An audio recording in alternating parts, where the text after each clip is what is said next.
नमस्कार, DD news पर आप देखना शुरू कर चुके हैं हमारा खास प्रोग्राम। इस वक्त मैं हूं लाल चंद्र सिंह। अगले 1 घंटे में हम देखेंगे कुछ ऐसी खबरें जिन पर चर्चा जरूरी है। ये चर्चा हम करेंगे अपने संवाददाताओं और खास मेहमानों के साथ। और आज सबसे पहले बात करेंगे कि जम्मू कश्मीर में आज तीसरे और आखिरी चरण का मतदान चल रहा है और रिकॉर्ड टूटने वाले हैं क्या, क्योंकि वहां से जिस तरह से मतदान की खबरें आ रही है 1 बजे तक 44% पार कर चुका था। तो हो सकता है कि मतदान का रिकॉर्ड वहां पर टूटे। और किस तरह से इस बार वहां पर जो निर्दलीय उम्मीदवार हैं उन्होंने लगभग सभी सीटों पर उम्मीदवारों के बीच मुकाबले को बड़ा ही दिलचस्प बना दिया। तो इस पर सबसे पहले बात करेंगे और इसके बाद आज की खास चर्चा होगी कि कर्नाटक के मुख्यमंत्री सिद्धारमैया लगातार घिरते जा रहे हैं, क्योंकि ईडी ने जांच शुरू कर दी। सीबीआई से बचने के लिए उन्होंने नियम बनाया कि बिना अनुमति के सीबीआई नहीं आ सकती। ईडी ने जांच शुरू कर दी उधर मुडा घोटाले में, जो मैसूरू जमीन घोटाला मामला है। लेकिन सिद्धारमैया की पत्नी कह रही हैं कि अब मैं ये जमीन सरेंडर कर रही हूं। तो जांच से पहले ही ये सरेंडर क्यों करना चाहती हैं? लेकिन इस बीच कर्नाटक से ही जुड़े कांग्रेस के राष्ट्रीय अध्यक्ष मल्लिकार्जुन खड़गे जी पर भी उनके परिवार के ऊपर जमीन घोटाले के आरोप लग रहे हैं। करेंगे ये खास चर्चा अपने खास मेहमानों के साथ। और इसके बाद बात करने वाले हैं हम कि आधी आबादी जो है उसके सशक्तिकरण की बातें, उनको ऊपर उठाने की बातें आपने बहुत सुनी होगी। लेकिन प्रधानमंत्री नरेंद्र मोदी का जोर महिलाओं के नेतृत्व में विकास का है। तो किस तरह से महिलाएं हर जगह पर अपनी उपस्थिति दर्ज करा रही हैं, लीडर की भूमिका में आ रही हैं, नेतृत्व कर रही हैं, इस पर खास रिपोर्ट दिखाएंगे, खास बातचीत भी दिखाएंगे और अपनी संवाददाता से खास चर्चा भी करेंगे। और इसके बाद बात करेंगे कि पश्चिम बंगाल में अगर दुर्गा पूजा मनाना है, पंडाल लगाना है, तो उसमें दीदी का फोटो जरूरी है। ये टीएमसी के विधायक कह रहे हैं अगर सरकार का वो पैसा चाहिए जो दुर्गा पूजा समिति को दी जाती है तो दीदी का फोटो तो लगाना पड़ेगा। लेकिन डॉक्टर बिटिया का जो रेप मर्डर हुआ था आरजी कर हॉस्पिटल में, उसके बाद से इस बार वहां लोगों में दुर्गा पूजा के उत्साह में थोड़ी कमी देखी जा रही है। इन सब मुद्दों पर करेंगे बात, होंगे तमाम सवाल जवाब। लेकिन सबसे पहले इस वक्त की हेडलाइंस। भारत और जमैका के बीच प्रधानमंत्रियों के बीच द्विपक्षीय वार्ता, दोनों देशों ने वैश्विक शांति पर दिया जोर।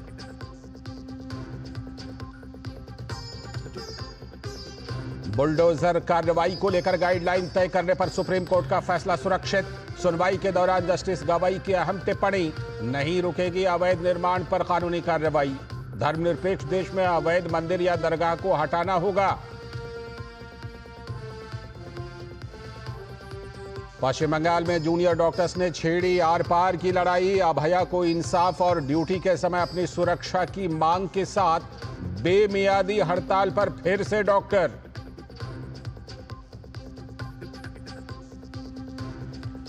लोकायुक्त की जांच और ईडी के एक्शन के बाद बचने की कोशिश में कर्नाटक के मुख्यमंत्री सिद्धारमैया। मुडा घोटाला केस में नाम आने के बाद अब बीजेपी सिद्धारमैया के इस्तीफे पर अड़ी।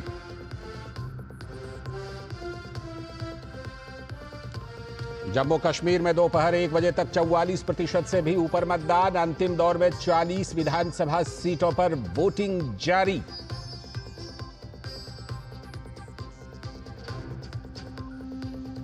और नेपाल से बिहार तक बाढ़ का कहर। बिहार के 13 जिलों में लाखों आबादी परेशान। केंद्रीय मंत्री चिराग पासवान ने पूछा, आपदा के वक्त कहां हैं राहुल गांधी और तेजस्वी?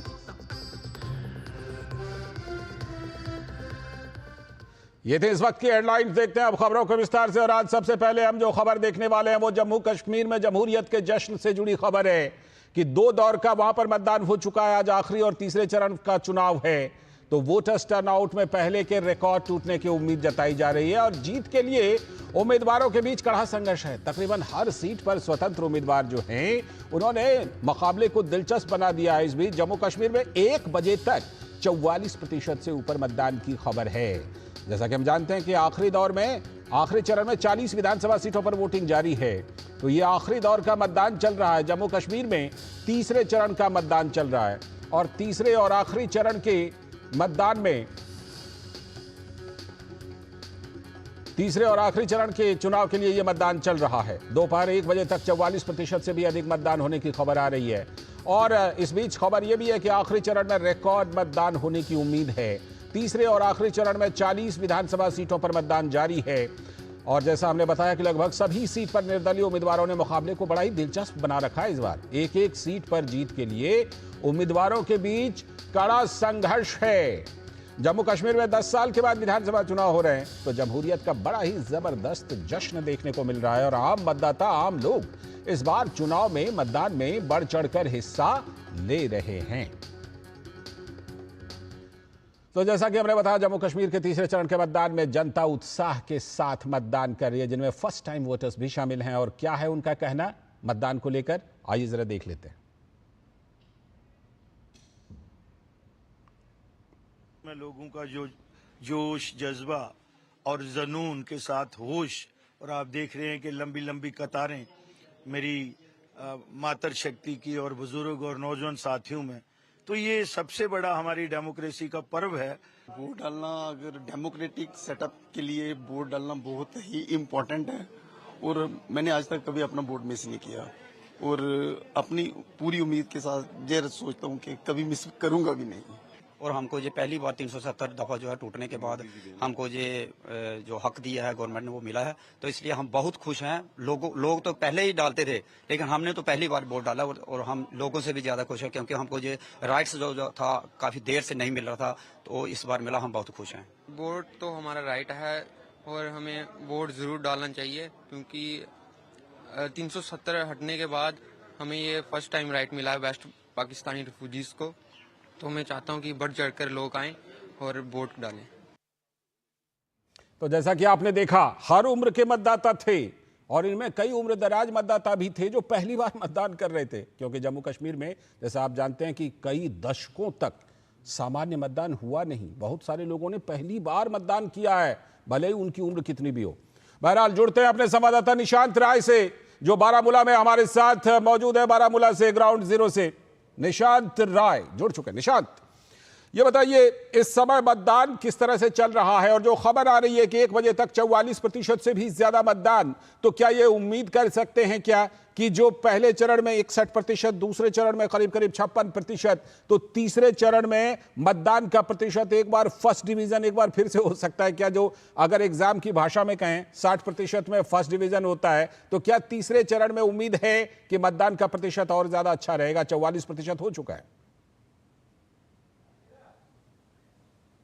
देखिए, इसमें दो राय नहीं है कि जिस तरीके से कश्मीर में मतदान चल रहा है, लगभग चुनाव आयोग को कहें तो चुनाव आयोग पूरी तरीके से पास हो चुका है और बहुत अच्छे नंबरों से पास होता हुआ दिखाई दे रहा है। और उम्मीद की जा रही है क्योंकि दोपहर 1 बजे तक अगर 44% है तो शाम 6 बजे तक वोट डलने हैं, तो ये 60% से पार जाएगा। और उन इलाकों में अच्छी वोटिंग हो रही है जो कि हमने देखा था कि 2014 या उससे पहले वहां पे मतदाता घरों से बाहर तक नहीं निकलते थे।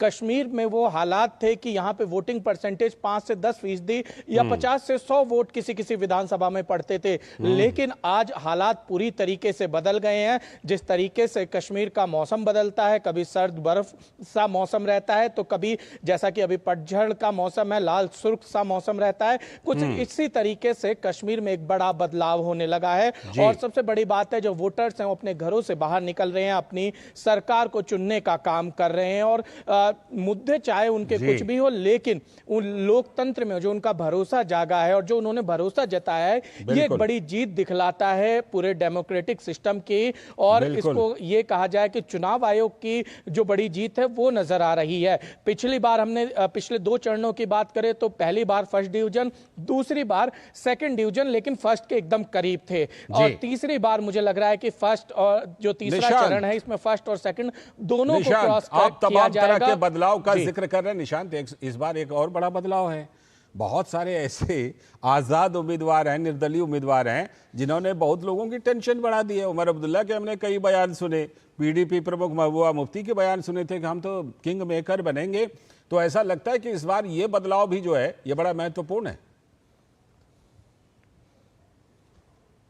देखिए, कश्मीर में बदलाव के लिए ही जाना जाता है और यहाँ की बदलाव की सबसे दिलचस्प जो मुझे कहानी लगती है कि यहाँ कोई ऐसा राजनीतिक दल नहीं है जिसका एक दूसरे के साथ गठबंधन ना हुआ हो।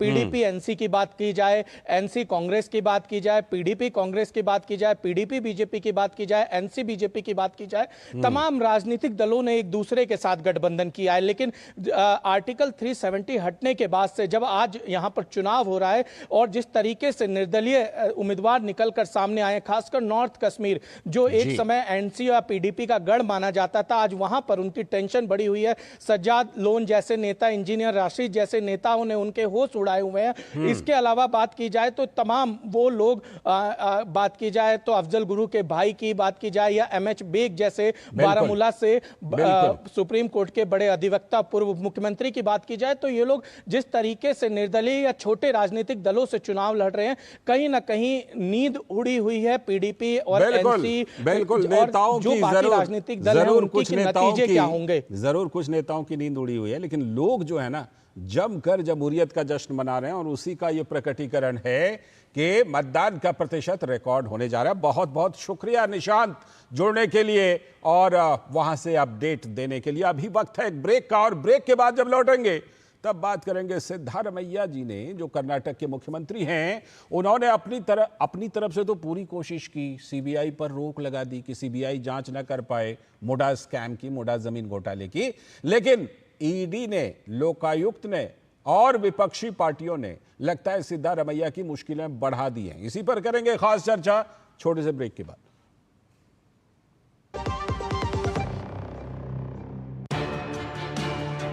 On the turbulent waters of the ocean, I stand firm in my country's defense.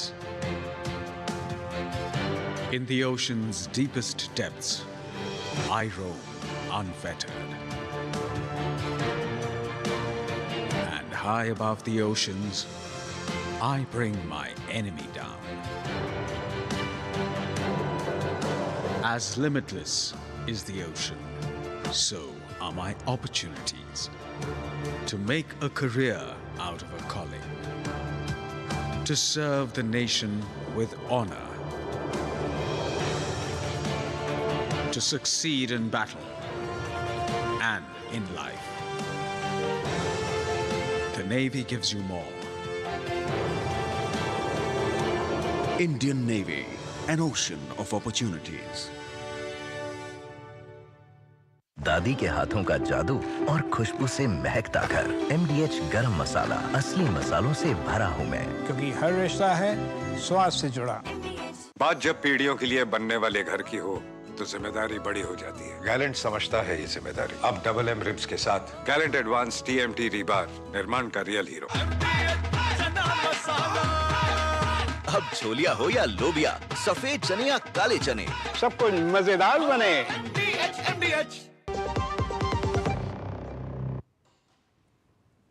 स्वागत है ब्रेक के बाद। डीडी न्यूज पर आप देख रहे हैं इस वक्त और अब बारी आ गई आज की खास चर्चा की। और आज की खास चर्चा हम करने वाले हैं कि क्या कर्नाटक के मुख्यमंत्री सिद्धारमैया के ऊपर शिकंजा कसता जा रहा है, जांच एजेंसियों का भी और विपक्ष का भी, क्योंकि मुडा घोटाले को लेकर बवाल जारी है।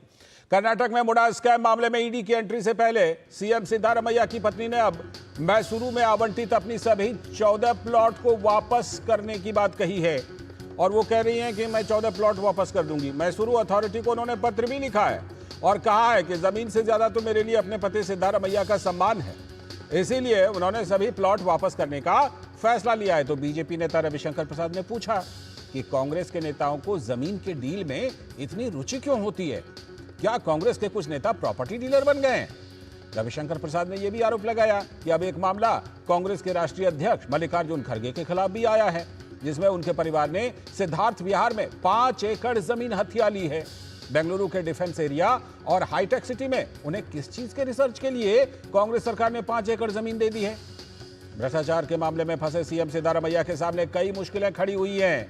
ईडी ने मुडा मामले से जुड़े मनी लॉन्ड्रिंग मामले में सीएम और अन्य लोगों के खिलाफ मामला दर्ज किया है। उधर राज्य लोकायुक्त के एफआईआर दर्ज करने के बाद ईडी ने यह कार्रवाई शुरू कर दी है, लेकिन कांग्रेस पार्टी सीएम सिद्धारमैया को निर्दोष बता रही है।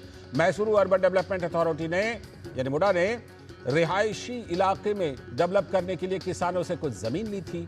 उसी जमीन में कुछ सिद्धारमैया के परिवार की भी जमीन शामिल थी, लेकिन उसके बदले उन्हें पास के इलाके में करोड़ों रुपए की 14 प्लॉट कैसे मिल गई, ये एक बड़ा सवाल है। कर्नाटक हाईकोर्ट ने सीएम सिद्धारमैया की याचिका खारिज कर दी थी और राज्यपाल के फैसले को सही माना था। इसके बाद इसकी जांच लोकायुक्त पुलिस कर रही है, लेकिन विपक्ष ने सीएम के इस्तीफे को लेकर अपना प्रदर्शन तेज कर दिया है और सिद्धारमैया पर लगातार जांच एजेंसियों का भी और विपक्ष का भी दबाव बढ़ता ही जा रहा है। लेकिन कर्नाटक के गृह मंत्री जी परमेश्वर ने मुडा घोटाले पर कहा कि उन्होंने यानी सिद्धारमैया की पत्नी ने अपने पति की सहायता के लिए यह पत्र लिखा है। What she has clarified is, yes, I am going to return because of one single reason, that you are trying to use this entire episode into a political one, and you are tarnishing my husband and using this political this thing because of this reason. So and that is why I am returning this once and for all. I am just returning this, and you do next whatever you want to do according to court of law. और वहीं भाजपा के नेता CR Kesavan ने मामले में कहा कि कांग्रेस में भ्रष्टाचार तो साफ दिख रहा है। The Chief Minister's spouse has offered to surrender the 14 controversial plots. This raises very, very serious doubts and questions because only a few days before, Mr. Siddaramaiah claimed that he was wronged and he needed 62 crore compensation for returning these plots. And today, you have the Chief Minister's wife saying she'll unconditionally return these plots. So something is definitely not adding up here. And it raises more questions than answer questions. So rather than writing letters to surrender and return plots, it's time the Chief Minister submits his resignation letter at once. तो BJP के नेता कह रहे थे कि ये पत्र जो लिखा जा रहा है उससे अच्छा तो अपना त्याग पत्र लिखें, रिजाइन करें, और साथ ही ये कि जितने वो जवाब दे रहे हैं उससे ज्यादा सवाल उठते जा रहे हैं। वहीं भारतीय जनता पार्टी के वरिष्ठ नेता और पूर्व केंद्रीय मंत्री रविशंकर प्रसाद ने भी कांग्रेस पर निशाना साधते हुए कहा कि कांग्रेस में भ्रष्टाचार तो साफ तौर पर दिखाई दे रही है। सिद्धार्थ विहार आईटी का मामला सामने आ गया है, जिसके बारे में कहा जाता है कि वो राष्ट्रीय अध्यक्ष मल्लिकार्जुन खड़गे के परिवार से संबंधित है। फिर सिद्धारमैया की सरकार ने उनको बेंगलोर के अंदर हाईटेक डिफेंस एरिया में 5 एकड़ जमीन दिया है। इस पार्टी की सरकारों में लैंड के व्यापार का इतना प्रेम क्यों होता है? लैंड डील कांग्रेस की सरकार में डील, कहीं पड़ोसी हरियाणा में हुड्डा जी की डील होती है, अभी सिद्धारमैया का मुडा का डील चल रहा है। तो कांग्रेस पार्टी की सत्ता में लैंड के प्रति क्यों आकर्षण होता है? क्या कांग्रेस पार्टी के कुछ नेता प्रॉपर्टी डीलर बन गए हैं? ये बहुत गंभीर सवाल है और देश जानना चाहता है।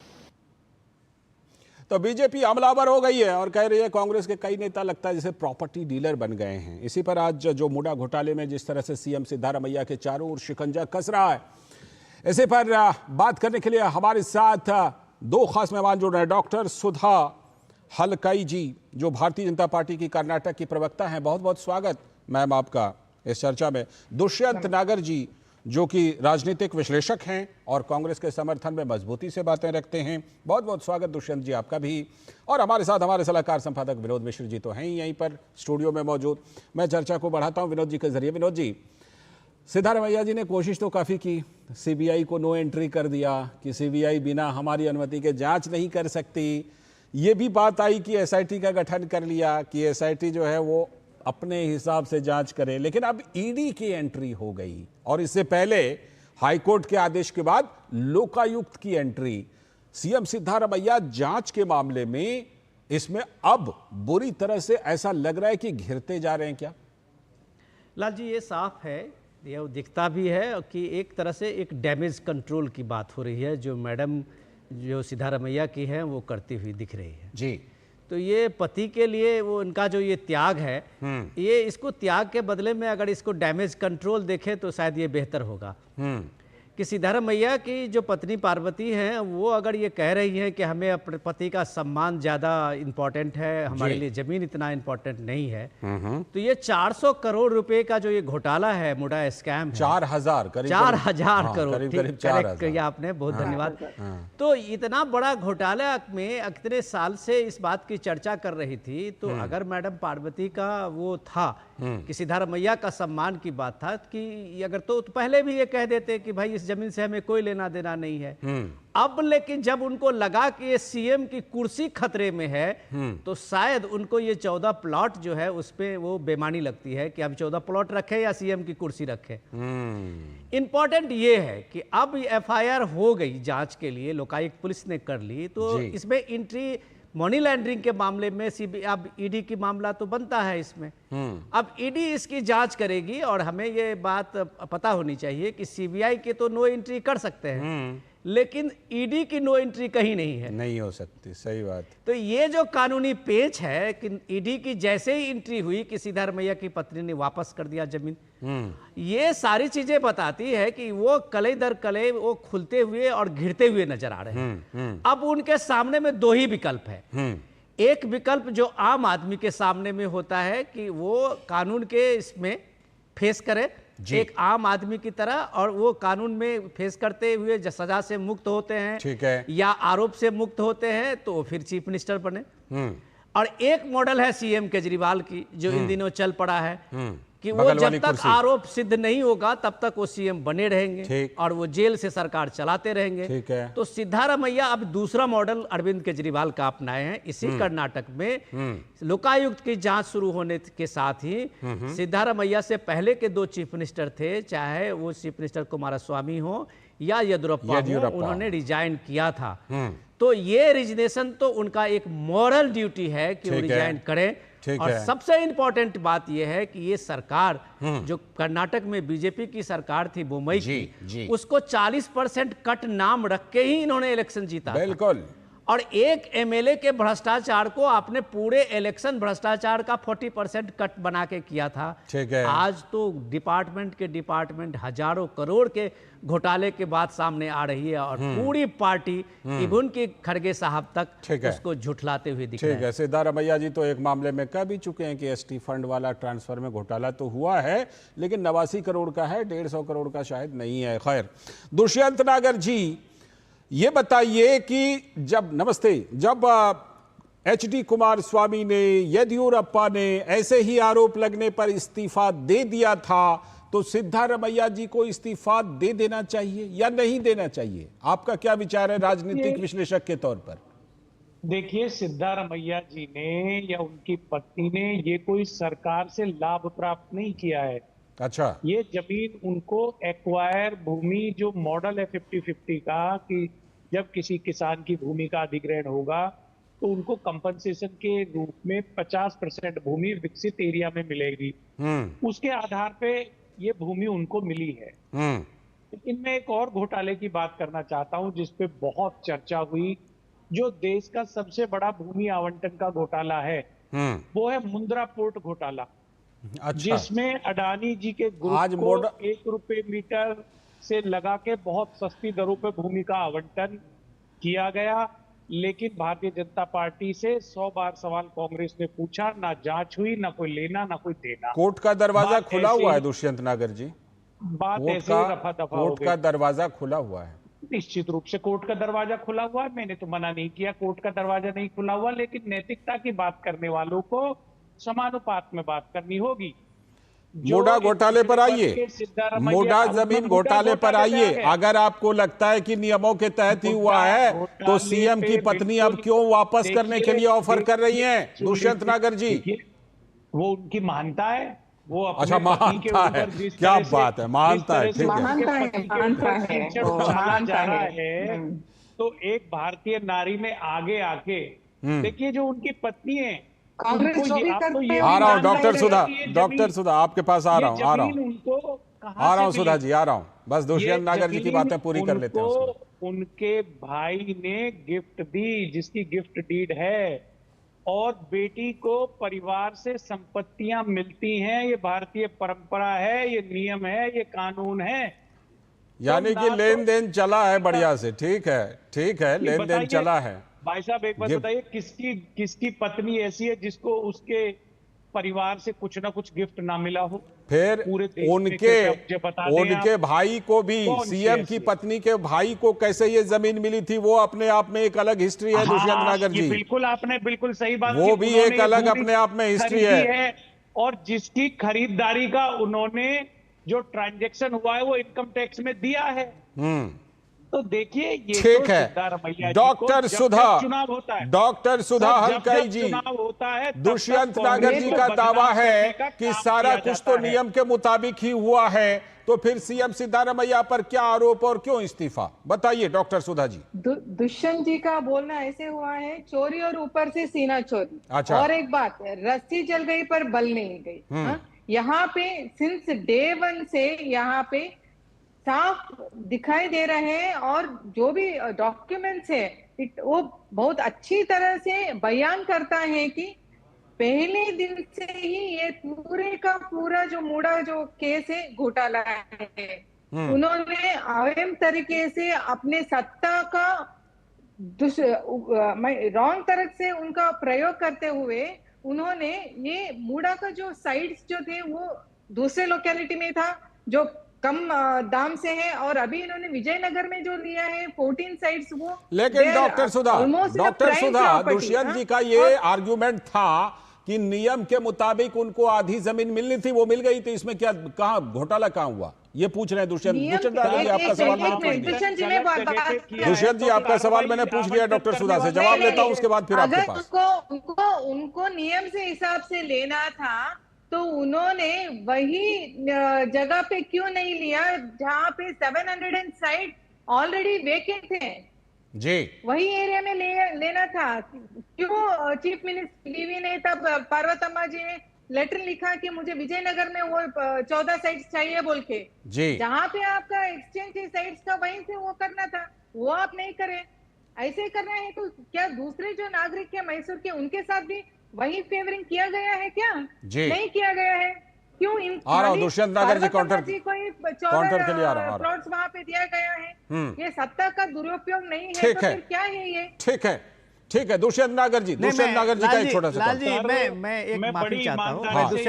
दुष्यंत जी आ रहा हूं, दुष्यंत जी के लिए ही सवाल मैं दे रहा हूं। दुष्यंत जी आपके लिए मैं सवाल दे रहा हूं। आप बहुत अच्छे पत्रकार भी रहे हैं, सामाजिक कार्यकर्ता भी रहे हैं, और कांग्रेस पार्टी के चिंतक भी रहे हैं बेशक। और आपके लिए शायद ये सवाल का जवाब देना शायद सुलभ होगा। पहले तो मैं इसको क्लियर कर दूं, जो बात आप कह रहे थे कि कैसे उनको एक तरह से अलॉट हुआ था मैसूर अथॉरिटी की तरफ से, जो किसानों की जमीन ली गई थी।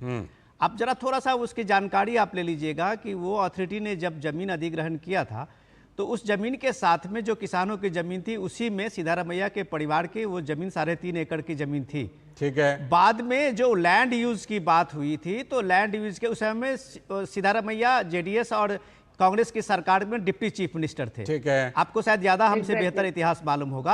और उन्होंने लैंड यूज को चेंज कराया। ये इसके प्रक्रिया में जो रिहायशी इलाका डेवलप करने का था, तो उसके बाद मैसूर गवर्नमेंट ने लैंड डेवलपमेंट करने का प्रोग्राम छोड़ दिया। ठीक है। तो बाकी सारे किसानों का जो जमीन था वो उनको वापस कर दी गई थी। सिद्धारमैया के फैमिली ने जो अधिग्रहण में दिया हुआ जमीन था और लैंड यूज करने के लिए चेंज करने के लिए बात कर रहे थे, क्योंकि कृषि की भूमि थी वो, और उसी कृषि के भूमि को आपने फिर दोबारा उसको अथॉरिटी के पूरी जमीन रिहायशी इलाका में बनाई, और उस जो औने पौने दाम की जो जमीन थी उसको विजयनगर में मैसूर अथॉरिटी के मुडा के अथॉरिटी में 14 प्लॉट आपने लेके 76 करोड़ रुपया एक झटके में बनाया। रविशंकर प्रसाद जो पूछ रहे हैं कि कांग्रेस पार्टी के नेता प्रॉपर्टी डीलर हैं क्या, इसका जवाब दीजिए। खासतौर पर मल्लिकार्जुन खड़गे के परिवार पर भी आरोप लगा है। मल्लिकार्जुन खड़गे परिवार पे जो आरोप लगाया है कि इसी सरकार ने, कर्नाटक के कांग्रेस सरकार ने कैसे सिद्धार्थ बिहार में मल्लिकार्जुन परिवार के ट्रस्ट को 5 एकड़ जमीन दी है, जो डिफेंस एरिया है और रिसर्च के लिए वो पॉश एरिया में, वहां हाई सिक्योरिटी में का वहां रिसर्च सेंटर है, वहां सिद्धारमैया के सरकार ने कैसे मल्लिकार्जुन खड़गे के परिवार को 5 एकड़ जमीन दिया? है जवाब आपके पास? दुष्यंत नगर जी आपका जवाब। आप सुनेंगे तो मैं आपको जवाब दूंगा। हाँ बिल्कुल, सुनने के लिए बैठे हैं, बिल्कुल दीजिए। कि उसके बाद आप प्रश्न नहीं करेंगे। सेम अलॉटमेंट हमारे नोएडा में होती है, खुद मुझे भी आवंटन हुआ है। घुमा रहे हैं आप, वहां आइए पहले मुंडा के, नोएडा और ट्रिटी को छोड़ दीजिए, मुंद्रा और नोएडा भी छोड़ दीजिए, मुंद्रा पर आइए, सीधे जवाब दीजिए उसका। मुंद्रा भी छोड़ दीजिए, नोएडा भी छोड़ दीजिए, का सवाल है कि कांग्रेस के नेता क्या प्रॉपर्टी डीलर बन गए हैं, इसका जवाब लेके आइए। नहीं होता है। आवंटन भूमि जो हुई है वो कृषि भूमि का जो अधिग्रहण हुआ है उसके एवज में हुई है, और डेवलप भूमि और अविकसित भूमि और विकसित भूमि की रेट्स में अंतर होता है। ये बिल्कुल साधारण सी बात है, इसमें ना कोई घोटाला है और ना कोई समझने के लिए किसी वैज्ञानिक दृष्टिकोण की जरूरत है। जब भूमि कृषि भूमि होती है तो उसका मार्केट रेट होता है, जब विकसित होकर वो अलॉट हो जाती है तो उसका रेट बढ़ जाता है। ये सिंपल सी बात है। या नोएडा में आप आ जाइए, मैं आपको 50, 100, 200 उदाहरण दे दूंगा। ऐसे 700 रुपए गज की भूमि अधिग्रहण हुई, 200 से ज्यादा पेटेंट के ऊपर 1.5 से 2 लाख रुपए मीटर का रेट है। कि वो गलत है। कौन सा गलत है? सिद्धारमैया जी ने कुछ गलत नहीं किया। उनकी पत्नी को जो प्लॉट का आवंटन हुआ है वो बिल्कुल सही हुआ, नियमों के तहत हुआ है, और सरकार की भूमि अधिग्रहण पॉलिसी के अनुसार हुआ है। और वो पॉलिसी को सिद्धारमैया जी ने तो बनाई नहीं है। 91 की खरीदी हुई भूमि है, 96, 98, 2010, 30 साल पुराना मामला चला आ रहा है। ठीक है, मैं विनोद जी का एक कमेंट लेता हूँ। विनोद जी अपना कमेंट देना चाहते हैं। आप जरा सुधा जी को सुन लीजिए, वो जो कह रहे हैं आप एक तरफा बोलेंगे तो सुधा जी को आप नहीं सुनेंगे। विनोद जी हाँ, सीधी बात सुधा जी पूछ रही हैं आपसे कि भाई जब ये सारे आवंटन जो है जमीन का सारा सब कुछ लेन देन जो है एकदम कानून के तहत हुआ है, तो सिद्धारमैया की पत्नी की इतनी हड़बड़ी क्यों थी? हाँ ठीक है, सरेंडर क्यों कर रहे हैं? मैंने शुरू में बताया। अरे आपने अपने केस में एक साबित कर दिया है उस चीज को कि आप गलत, आपका पूरा प्रोसीजर मुद्दा का जो था वो गलत था, इसलिए आपने तुरंत अपने सरेंडर की बात की है। बिल्कुल, यानी कि कहीं ना कहीं बैक फुट पर गए हैं। और विनोद जी जो बात कह रहे थे कि आप सीएम की कुर्सी रखें या वो जमीन रखें 14 प्लॉट, तो लगता है कि नहीं सीएम की कुर्सी रखनी चाहिए। ठीक है, मैं जरा आज इसी से जुड़ा हुआ आज एक और मामला सामने आया है, एक और मामला, वहां पर सिद्धारमैया हटने को तैयार नहीं है और उत्तर प्रदेश में योगी को हटाने के लिए क्या क्या फॉर्मूला देता है विपक्ष, जरा उस फॉर्मूले के बारे में। दुष्यंत जी आ रहा हूं, एक फॉर्मूला दिया है आप, मतलब इंडी गठबंधन के सहयोगी ने, उस फॉर्मूला को जरा सुना देता हूं, फिर आपके पास आता हूं। सपा के नेता महबूब अली ने जनसंख्या बढ़ाने की सलाह दी है और कहा है कि योगी को तभी हटा पाओगे जब अपनी जनसंख्या बढ़ाओगे। आपने वोट जिहाद सुना होगा, अब जरा पॉपुलेशन जिहाद को सुन लीजिए। अरे ये लोग आ रहा हूं डॉक्टर सुधा जी, आ रहा हूं। अब प्रतिशत बढ़ रहा है, कान में कहेंगे, झोला डाल के आएंगे, और आने वाले वक्तों में समझ लो अब तुम्हारा राज खत्म हो जाएगा। आबादी बढ़ रही है मुसलमानों की इतनी, और आगे सत्ता में आ जाएंगे। ये काम तो मुगलों के बस की नहीं, जो 850 साल हुकूमत कर गए हैं, उनकी हैसियत कुछ नहीं हुई। आज गुमराह के देश को चलाने वाले ये एहसास कर ले कि हिंदुस्तान का आवाज जाग चुका है, पार्लियामेंट ने भी जवाब दिया है, और आने वाले वक्त में इंतजार कर ले, 2027 के अंदर आप जाएंगे जरूर। तो एक से बढ़कर एक फॉर्मूला आ रहे हैं, लेकिन मैं इस पर चर्चा करूं उससे पहले डॉक्टर सुधा कुछ अपनी बात पूरी करना चाहती है। एक मिनट जी, मैं क्लियर कर देता हूं पहले अपनी इस बाइट का जो महमूद अली का है। सुधा जी एक मिनट, एक रिक्वेस्ट है, विनम्र निवेदन है, ये बहुत इंपॉर्टेंट जो बाइट अभी लालजी ने चलाया है, थोड़ी सी इसकी चर्चा जरूरी है कि ये पूरे इंडिया गठबंधन की मोवोक्रेसी का ये महमूद अली रिप्रेजेंट कर रहे हैं।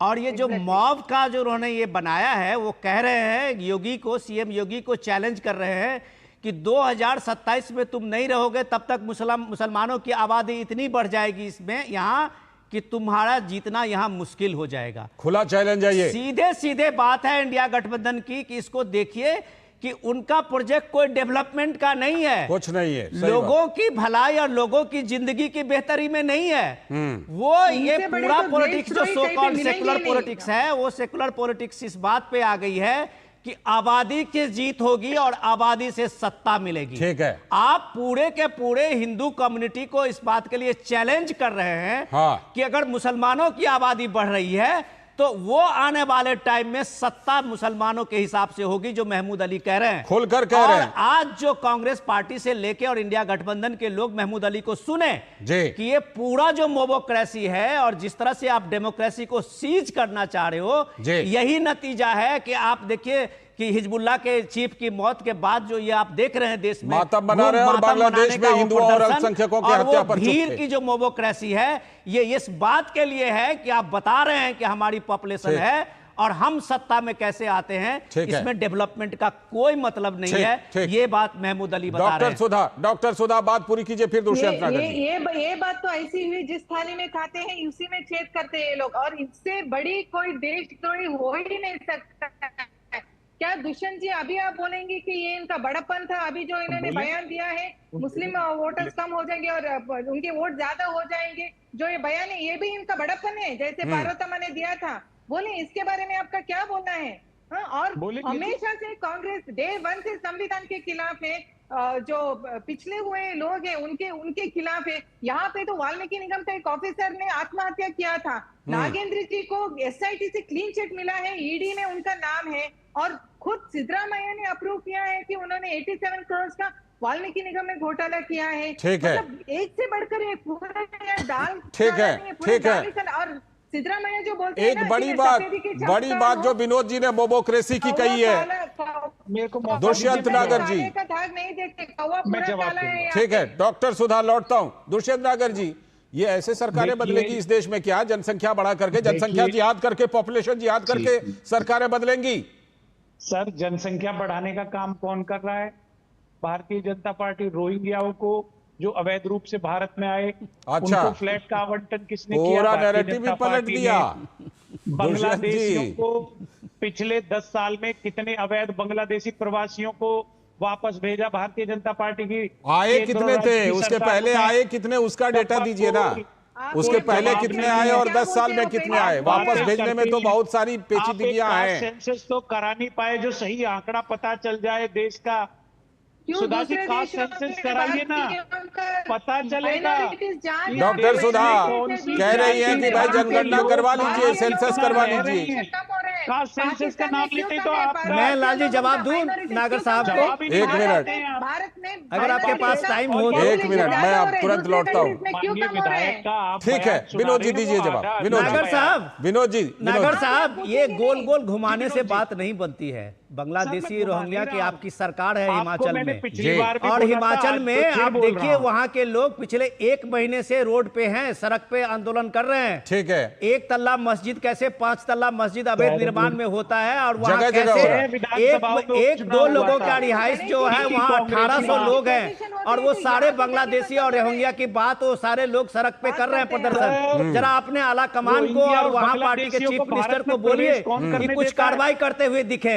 सीधे सीधे हर बात को लेके आप सरकार को जिम्मेदार ठहराने के लिए आप लोग सेकुलर बनने का जो ये ड्रामा करते हैं ना, तो कम से कम अपने स्टेज पे दिखाइए। पर्दाफाश हो रहा है, ड्रामे का पर्दाफाश हो रहा है, और महबूब अली जैसे नेता बोल करके और सारे ड्रामे का एक तरह से पर्दाफाश कर रहे हैं। सारे ड्रामे का पर्दाफाश हो रहा है, और देश की जनता इन सब चीजों को देख रही है, समझ रही है कि क्या कोशिशें हो रही है, कहां पर राजनीति को, कहां डिस्कोर्स को ले जाया जा रहा है। फिलहाल बहुत बहुत शुक्रिया आप सभी का।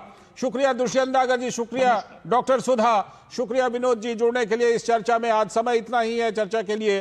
फिलहाल आप सभी का बहुत बहुत शुक्रिया। अभी वक्त है एक ब्रेक का, और ब्रेक के बाद जब लौटेंगे तो अच्छी खबर दिखाएंगे, और वो अच्छी खबर होगी कि जो महिला शक्ति है, महिला के नेतृत्व में विकास है, उसकी अच्छी खबर दिखाएंगे। बने रहिए डीडी न्यूज के साथ।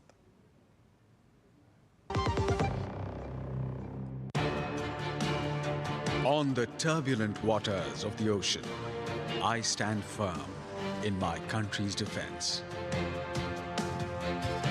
In the ocean's deepest depths, I roam unfettered. And high above the oceans, I bring my enemy down. As limitless is the ocean, so are my opportunities to make a career out of a calling, to serve the nation with honor, to succeed in battle and in life. The Navy gives you more. Indian Navy, an ocean of opportunities. बेटियां घर की रौनक हैं। बेटियां घर संवारती हैं। बेटियां पीढ़ियां सजाती हैं। बेटियां घर की बुनियाद कहलाती हैं। बेटियों को सलाम करता है मोंगिया स्टील। स्टील का बादशाह। बढ़िया है, प्राकृतिक हल्दी, मिर्ची, धनिया। नहीं, मिर्ची, धनिया, हल्दी, MDH।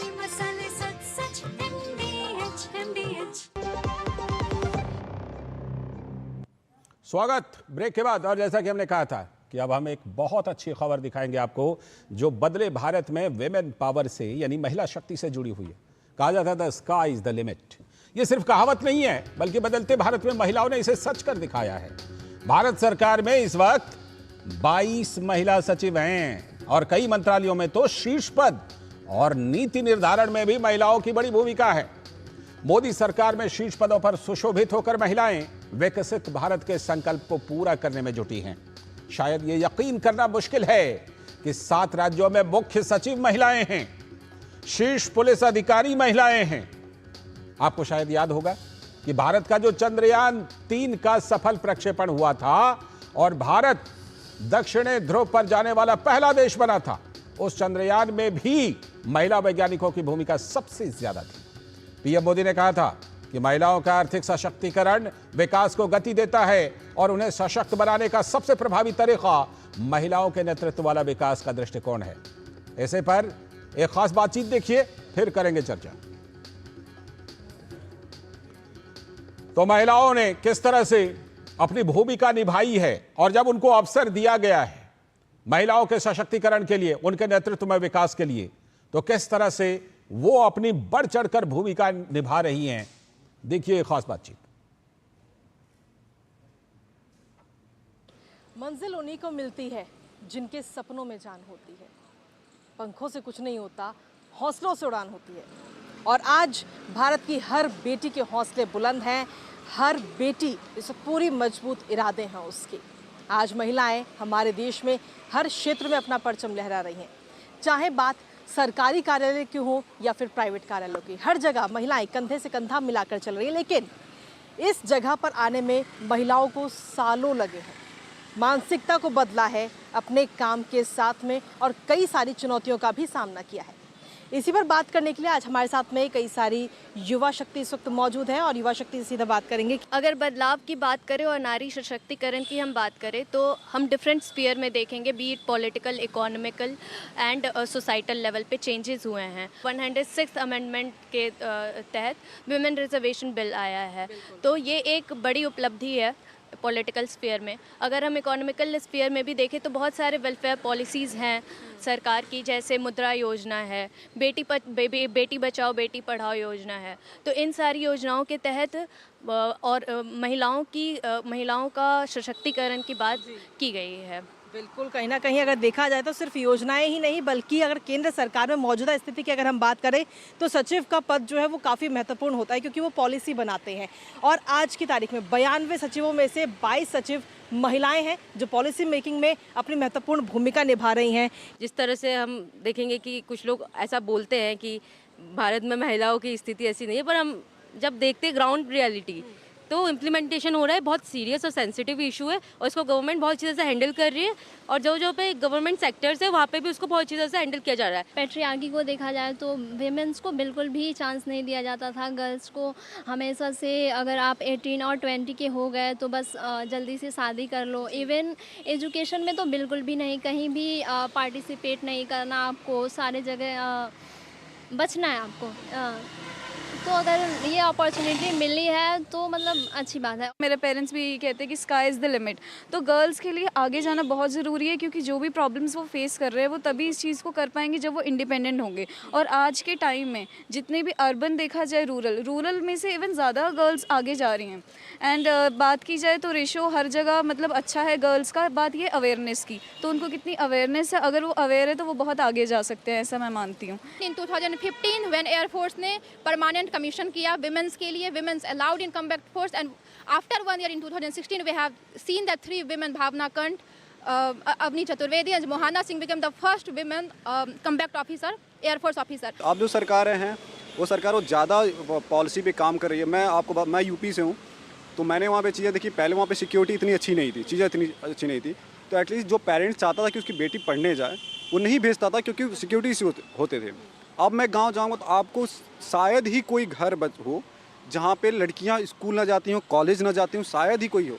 तो इन सब चीज़ों को जब तक आप ध्यान में नहीं रखेंगे, जब तक इस आधी आबादी को आप साथ लेके नहीं चलेंगे, फिर ये कल्पना करें कि हम विकसित राष्ट्र बन जाएंगे, तो असंभव सी चीज़ थी। अब चूँकि पॉलिसीज़ ऐसी आ रही हैं जो महिलाओं को विशेषकर उनके सुरक्षा को लेके, उनके जो भी और प्रॉब्लम्स हैं उनको लेके जो काम कर रहे हैं वो उनको बेहतरी की तरफ लेके जा रही हैं, जिससे उनकी भागीदारी ज़्यादा बढ़ रही है। अब असलियत ग्राउंड जीरो पर यही नज़र आती है कि आज की तारीख में जो लड़कियां हैं, जो महिलाएं हैं, वाकई सशक्त हो रही हैं। सरकार की पॉलिसीज़ की बात करें या फिर जो हम सभी की जो समाज की मानसिकता बदली है उसकी बात करें।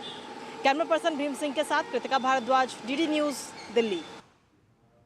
तो ये आधी आबादी की आवाज आपने सुनी और इस आधी आबादी की आवाज को सुनवाने वाली हमारी संवाददाता कृतिका खुद हमारे साथ इस समय जुड़ गई हैं। कृतिका, एक बात जो प्रधानमंत्री नरेंद्र मोदी ने हमेशा कही थी कि महिलाओं का सशक्तिकरण, ये तो बातें होती रहीं, इस पर बहुत ज्यादा काम हुआ नहीं, लेकिन प्रधानमंत्री मोदी ने कही महिलाओं के नेतृत्व में विकास, ये आधी आबादी के नेतृत्व में विकास की जो सोच है वो हर जगह पर अब रंग लाती हुई दिखाई पड़ रही है, क्योंकि सरकार की नीतियों में, कार्यक्रमों में, योजनाओं में महिलाएं सर्वोपरि हैं।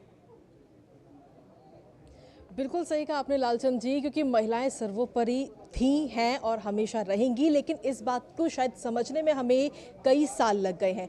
महिलाओं को चूल्हा चौका छोड़ करके बाहर ज़मीन पर उतरने के लिए, अपनी बात को रखने के लिए कई सारी चुनौतियों का सामना उन्होंने किया और तब जाकर हम आज यहाँ पर पहुँचे हैं। बेशक हमारा देश आज़ाद 1947 में हो गया था, लेकिन उसके बावजूद भी महिलाओं को, नारी शक्ति को आज़ाद होने में काफ़ी लंबा जो समय है वो तय करना पड़ा, लंबा सफ़र तय करना पड़ा। अगर बात करें शीर्ष अधिकारियों की, तो जैसा कि आपने बताया कि 92 में से 22 सचिव जो हैं वो महिलाएं हैं और सचिव की जो भूमिका है वो काफ़ी महत्वपूर्ण होती है अपने आप में, क्योंकि वो नीति निर्माण करते हैं, पॉलिसी बनाते हैं और वही पॉलिसी ज़मीनी स्तर पर फिर अमल की जाती हैं। ये तो बात रही शीर्ष अधिकारियों की, लेकिन राज्य स्तर पर भी 7 मुख्य सचिव ऐसी हैं जो राज्य में अपनी भूमिका निभा रही हैं। इसके अलावा ये तो बात रही शीर्ष अधिकारियों की, इसके अलावा अगर हम इसरो की बात करें या वैज्ञानिकों की बात करें तो भारत को मंगल और चांद पर पहुंचाने में भी महिलाओं ने अपनी अहम भूमिका निभाई है। और साथ ही आप और हम तो जीते जागते उदाहरण है और हम लोग खुद देखते हैं इस बात को कि दूरदर्शन की जो डीजी है, डीडी न्यूज़ की डीजी और डीडी नेशनल की डीजी जो है वो भी महिलाएं हैं, तो हम भी महिलाओं के नेतृत्व में ही काम कर रहे हैं यहाँ पे। बिल्कुल बिल्कुल। एक बात और कृतिका, जिसकी चर्चा इन दिनों बनती है, इसलिए बनती है क्योंकि इस देश में हमारे कुछ नेता जो हैं जाके पूछते रहते हैं कौन जात हो भाई, तो ऐसे में प्रधानमंत्री नरेंद्र मोदी ने 4 जातियों की पहचान की थी, किसान, गरीब, युवा और महिला।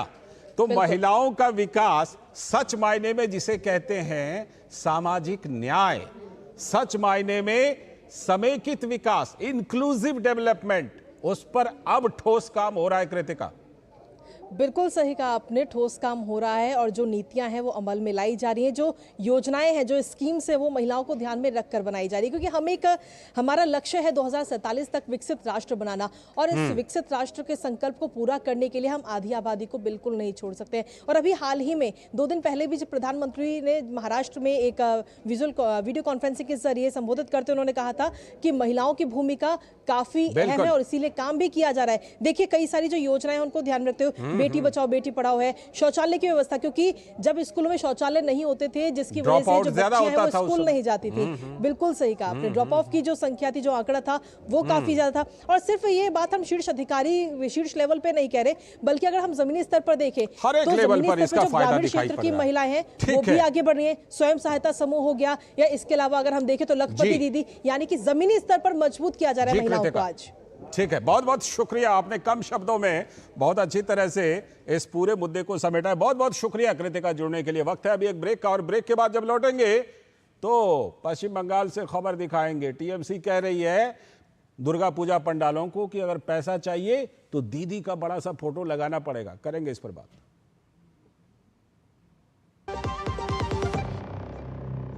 MDH का किचन किंग किचन में हो तो हम सब कुछ बना सकते हैं। बैंगन का भरता, आलू गोभी, भिंडी मसाला और भी बहुत कुछ।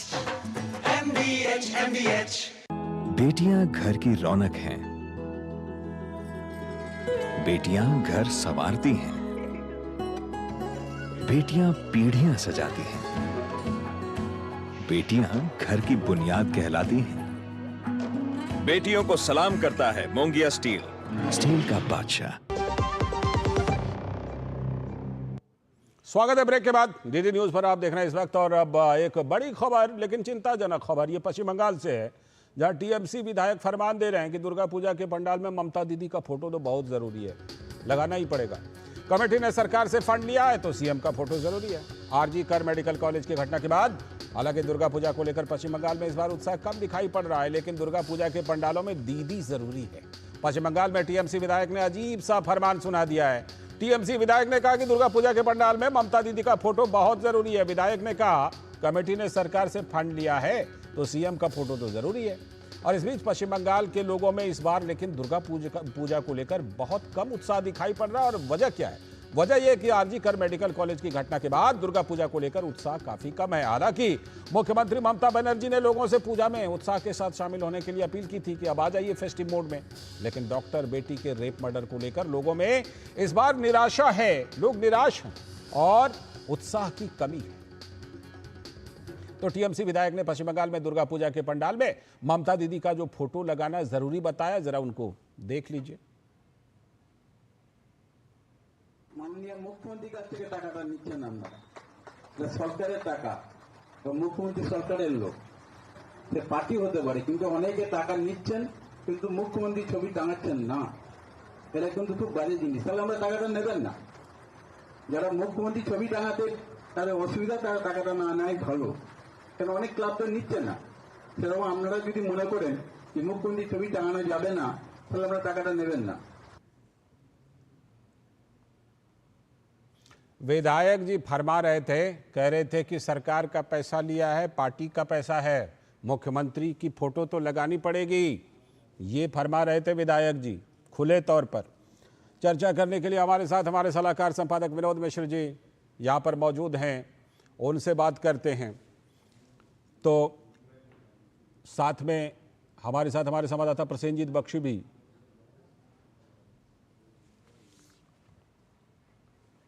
तो जिस तरह से कि पश्चिम बंगाल में टीएमसी के विधायक ने यह कहा है, इससे कई सवाल खड़े होते हैं कि किस तरह का राज वहां पर टीएमसी चला रही है। हमारे संवाददाता प्रसेनजीत बख्शी कोलकाता से जुड़ चुके हैं। प्रसेनजीत दा, जिस तरह एकदम खुल करके बोल रहे हैं, अब तो कोई पर्दा भी नहीं है, खुल कर कह रहे हैं पैसा लोगे तो लगाओ दीदी का बड़ा सा फोटो है, मतलब कोई किसी तरह के परहेज नहीं है, खुलकर खुला खेल, फर्रुखाबादी जो कहते हैं उस तरह का खेल अब टीएमसी और उसके विधायक वहां खेल रहे हैं क्या? देखिए लालचांद, अदालत में जो जूनियर डॉक्टर की तरफ से वकील है, उनकी तरफ से भी यही समझाया जाने की कोशिश किया जा रहा है कि ये थ्रेट परसेप्शन जिसका कोई आकार नहीं है, लेकिन ये एक निराकार एक ऐसी चीजें हैं जो बंगाल की हर एक जगह पे, चाहे हो दुर्गा पूजा करने वाले की जो संगठक है करने का, वो उनके ऊपर हो, चाहे अस्पताल में हो, चाहे शिक्षा क्षेत्र में हो, चाहे किसी भी जगह पे हो। ये एक विधायक, जो विधायक खुलेआम ये लोगों को चेतावनी दे रहे हैं कि आप 85 हजार रुपए, जैसे मान लो कि ममता बनर्जी के अपने घर का जो खजांची है, वो खजांची ये पैसा दे रहे हैं, वो हम जो ले रहे हैं उनको ममता बनर्जी का फोटो लगाना पड़ेगा। माँ दुर्गा की बाजू में माँ ममता बनर्जी का एक फोटो होना चाहिए। तो ये जो स्थिति है, ये दर्शाता है कि किस तरह से बंगाल की हालत